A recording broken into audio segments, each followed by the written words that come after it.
धन लक्ष्मी अच्छी कि दरिद्र लक्ष्मी अच्छी? धन लक्ष्मी अच्छी। जय हो। क्योंकि दुनिया तो इसी की दीवानी है। जिसके पास धन है उसके पास सब कुछ है, बोले कर लो दुनिया मुट्ठी में।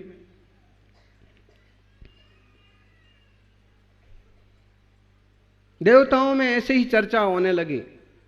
दरिद्र लक्ष्मी को लोगों ने भला बुरा कहा, तुम बहुत बुरी हो, तुम बुरी हो। उसने कहा कि चलो ये भगवान से निर्णय कराओ। पहुंचे विष्णु जी के पास। धन लक्ष्मी भी, दरिद्र लक्ष्मी भी। धन लक्ष्मी की तो सभी प्रशंसा कर रहे थे।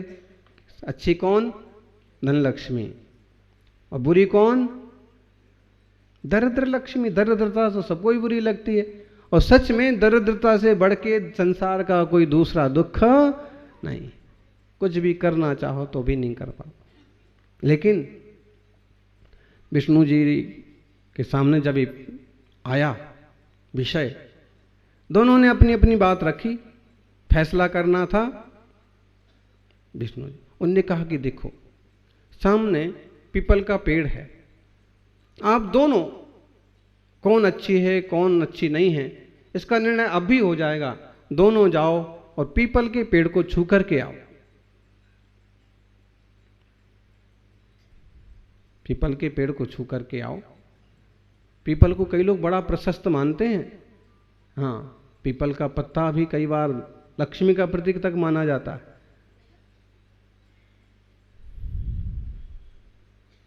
कई लोग तो पत्ते भी जोड़ करके रख लेते हैं। पीपल का पेड़ छू करके आओ। दोनों छूने गई और दोनों छू करके वापस आ गई फटाफट। देर लगती है क्या? अब बताइए कि सुंदर कौन है, अच्छा कौन है, बुरा कौन है? उन्होंने कहा कि देखो, जाते समय जब मैंने देखा तो दरिद्र लक्ष्मी सुंदर दिखी। आप लोग जब गए थे ना छूने को तो दरिद्र लक्ष्मी अच्छी लगी, और जब वापस आए तो धन लक्ष्मी अच्छी लगी। आते वक्त तो धन लक्ष्मी अच्छी लगती है और जाते वक्त दरिद्र लक्ष्मी अच्छी लगती। आदमी अगर इस टाइप का चतुर है तो ही गृहस्थी चला सकता है, नहीं तो बड़ा परिवार चलाना उसको बहुत मुश्किल है।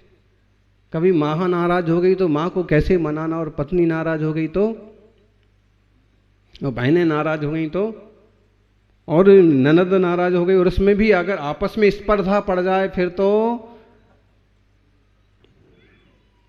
जाती हुई तो दरिद्र लक्ष्मी अच्छी लगती है, और आती हुई देख लो धन आता है तो अच्छा लगता है, और दरिद्रता जाती है तो अच्छी लगती। लेकिन ये धन आएगा कब? अगर आप संसार की बात करो, धन की बात करो, तो धन आएगा कब? जब पल्ले में पुण्य होगा, भाग्य होगा। आप कहोगे कि शराबी कबाबी भी तो कमा लेते हैं, कमा लेते होंगे, वो थमता नहीं है, ना उससे कोई इज्जत बनती है, ना कोई प्रतिष्ठा बनती है, ना कोई धर्म ध्यान में लगता।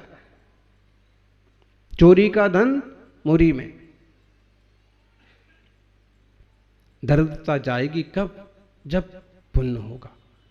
इसलिए जीवन में पुण्य बढ़ाने पर जोर दीजिए। पुण्य बढ़ता है शुभ योग से, शुभोपयोग से, और पाप बढ़ता है अशुभोपयोग से। शुभ की अनुमोदना कर रहे ज्ञानी खुद तो नहीं रह पाए छोटे गांव में, लेकिन किसी रिश्तेदार को, किसी पुजारी को रख दिया कि भाई भगवान की अच्छे से पूजा करना। एक कार्य हो गया, करवा रहे हैं। उस परिवार की भी पूरी व्यवस्था बना रहे हैं, और जिनालय की कार्य, इसमें भी आपको बड़ा पुण्य लगेगा। और अनुमोदना, अनुमोदना गिरनार जी के लिए, शिखर जी के लिए, किसी प्राचीन तीर्थ के लिए लोग दान कर रहे हैं, कुछ बनवा रहे हैं, कोई अपना रिश्तेदार वहाँ स्पेशल कुछ कर रहे हैं, अनुमोदना करना बहुत अच्छा किया, बहुत जरूरी था, वहाँ तक तो आपने काम किया है, दान दिया है, अद्भुत काम किया। गांव में देते तो ज़्यादा प्रशंसा होती, लेकिन वहाँ देने से आपने, भले गांव में प्रशंसा हो, लोग जाने ना जाने, वो हमेशा हमेशा के लिए काम हो रहा है। कई बार तो प्रशंसा में ही कट जाता है हिस्सा। हमने बड़ा सारा दान किया और कई सारे लोगों ने अभिनंदन पत्र दे दिया, ये किया वो किया, वो देखा जाए ना तो वो कुछ पुण्य तो उसी में से कटौती हो गई। हाथों हाथ मिल गए ना रिटर्न, प्रशंसा मिल गई हमको, सम्मान मिल गया हमको, कुछ पुण्य तो उसी में कट गया।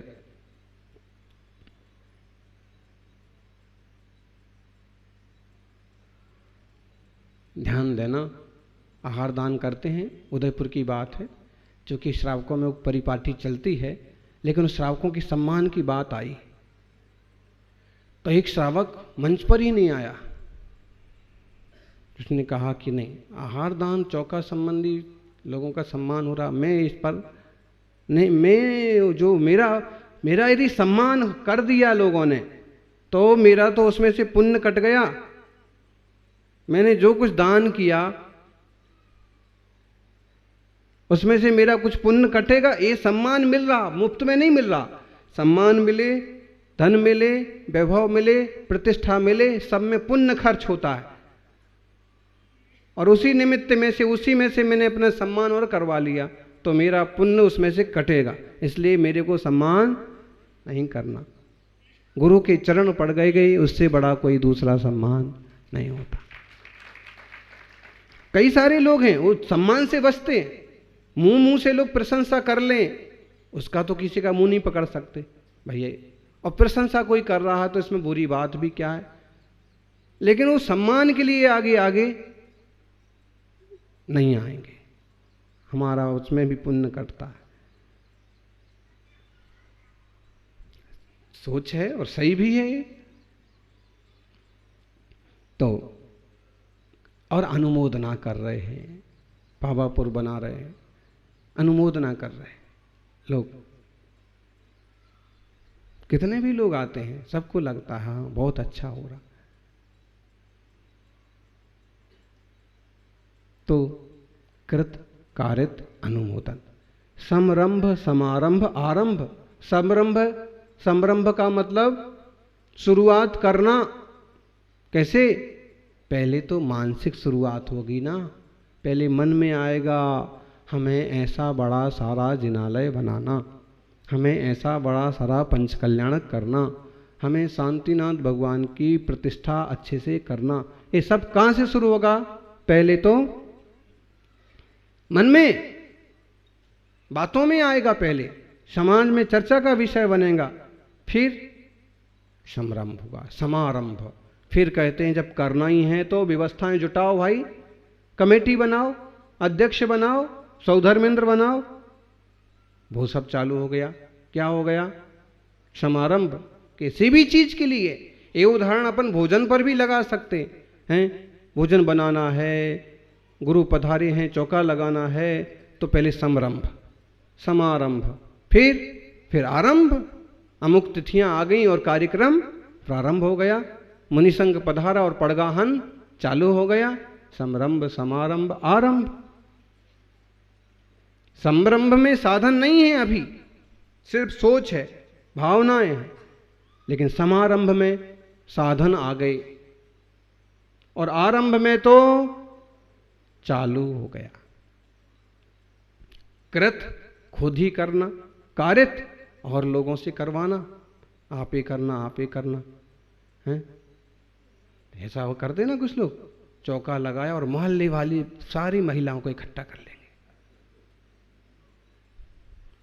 अरे उनको अपना करने दो, लेकिन कारित में हम दूसरों से करवाते हैं। वो कारित कब सही होगा? मान लो कि आपको नहीं आना है, आप बहुत बिजी हैं, अभी हाल कहीं निकलना है, अथवा और कोई कारण है, फिर कारित वो ज़्यादा सही लगता है कि भाई आप करो, आप कर लो, आज मेरे को छूना नहीं है, आज मैंने नहाया नहीं है, या मुझे अब भी हाल निकलना है, सोले के कपड़े नहीं हैं, तो वो कारित भी अच्छा लगता है। ऐसा कारित नहीं कि खुद की क्षमता हो और दूसरों से करवाएं।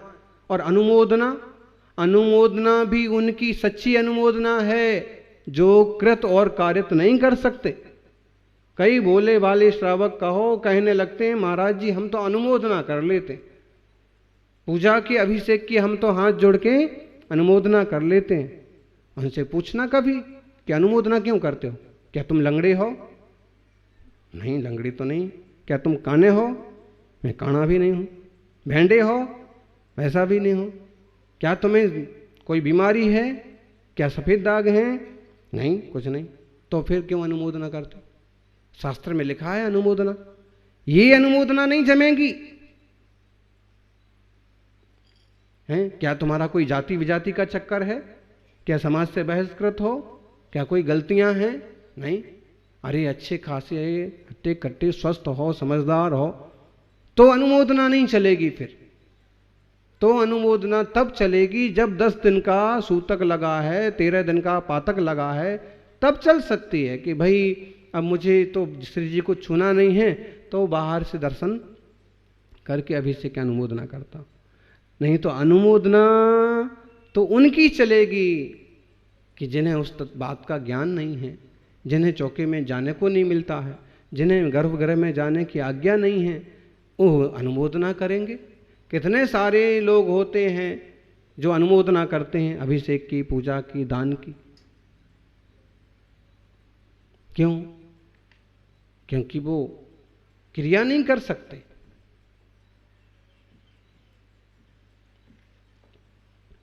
तो कृतकार्यत मोदन करके क्रोधादि चतुष्टय धर के, क्रोध मान माया लाभ के वशीभूत होकर के ही लोग काम करते हैं। लेकिन धर्म क्रिया में कसाय वृत्ति नहीं, मंद कसाय अत्यंत विशुद्ध भाव से धर्म क्रिया की जाती है। ज्ञानी करवाने का भी बड़ा पुण्य होता है, इसलिए धर्म ध्यान करिए, करवाइए, लोगों को प्रोत्साहित कीजिए। सच्चा धर्मात्मा तो वो है कि जो लोगों को भी मार्गदर्शन करे। आप नहीं पीते शराब, बहुत अच्छी बात है। अब कोशिश करो कि आपके दोस्त लोग भी ना पिए, आपके ग्राहक भी सदाचारी बने। वो कारित हो गया, आपने उनका दोष निकाला। किसी ने कुछ अच्छे व्रत ले लिए हैं, कोई मालाधारी बन गया है, अनुमोदना करना, भाई बहुत अच्छा किया तुमने, मद्य मांस मधु का त्याग किया, अंडे मछली का त्याग किया, अच्छा किया, तुम्हारा परिवार सुखी रहे। अनुमोदना अच्छी चीज की भी होती है, बुरी चीज की भी होती है। धारा 370 लगी, किस किसने अनुमोदना की?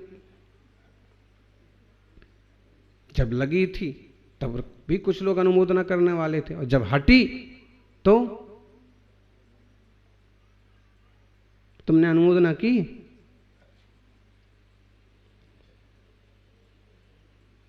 बहुत लोगों ने अनुमोदना की। देश के हित का काम है, कुछ लोगों के हित का काम है, अच्छा है, इसमें भी अनुमोदना हो सकती है। धर्म ध्यान में भी अनुमोदना हो सकती। तो कृतकार्यत अनुमोदना से शुभ योग में जुड़िए। दुकान में बैठे बैठे भी धर्म ध्यान चल सकता है। मालूम है श्रावक मंडप में कम क्यों आते हैं? उनको मालूम पड़ गया है कि महाराज जी ने बताया है कि दुकान में बैठ के भी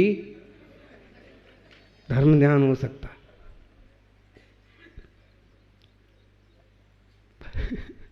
हो सकता है, लेकिन जब लाभ लेने का अवसर है तब तो लाभ लेना ही चाहिए। बड़े बड़े रथों का संचलन हुआ, रथ निकले, अब यहीं तुम उपस्थित हो और लाभ ना लो, हैं? वो बाहर बैठा हुआ, उत्तर प्रदेश में बैठा हुआ, गुजरात में बैठा हुआ प्रशंसा करे, अनुमोदना करे, वो तो समझ में आता है। तुम घर के अंदर ही बैठे बैठे अनुमोदना करोगे, वो नहीं जमेगा। कम से कम खिड़की से बाहर तो निकलो। कृत कार्यत अनुमोदना, यानी जब तक परिणाम शुभ होते हैं तो शुभोपयोग होता है, परिणाम अशुभ होते हैं तो अशुभोपयोग होता है, और परिणाम यदि शुद्ध हो गए तो शुद्धोपयोग होता है। अशुभोपयोग संसार में भ्रमाता है, शुभोपयोग संसार से पार जाने का रास्ता दिखाता है, और शुद्धोपयोग भाव से पार लगाता है।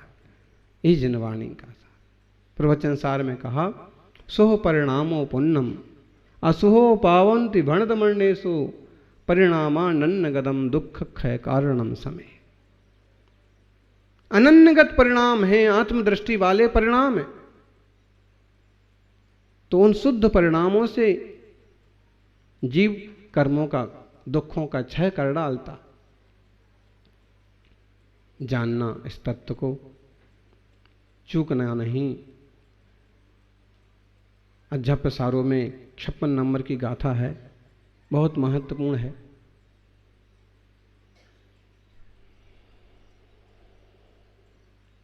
देशम कालम जम्मम कुलम च धम्मम सुदेव गुरु सत्थम पावुणे पुण्येणय मां चुक्कः कुणः आदहिदम। एक शिक्षा है इसमें। हे भाई, देश अच्छा मिला है, काल भी अच्छा है, अच्छे परिवार में जन्म हुआ है, अच्छे कुल में जन्मे हैं, धर्म भी मिला है, देवशास्त्र गुरु का सानिध्य मिला है। इन सबको पाकर के चूकना नहीं। किस चीज से नहीं चूकना है? धर्म ध्यान से नहीं चूकना।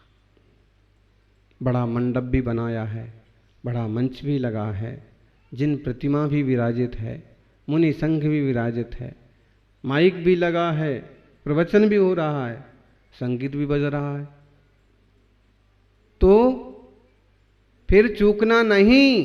धर्म लाभ